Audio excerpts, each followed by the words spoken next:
Hey guys, welcome back to my YouTube channel.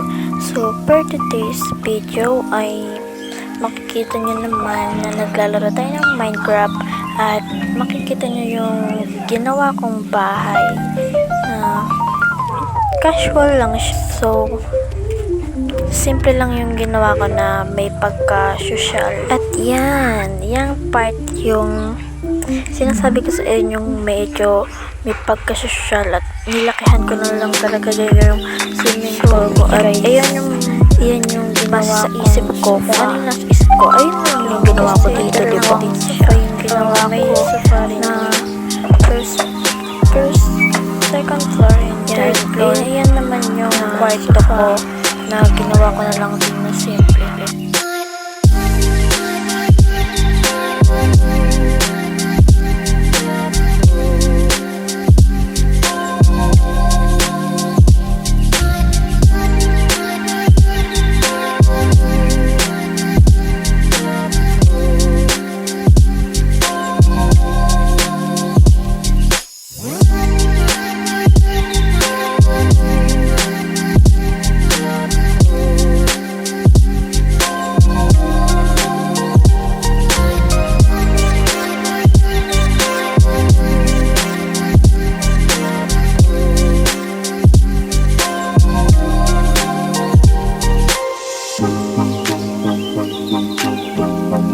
So guys, dito na matatapos ng ating video. So please like, share, and subscribe and hit the notification bell. Bye.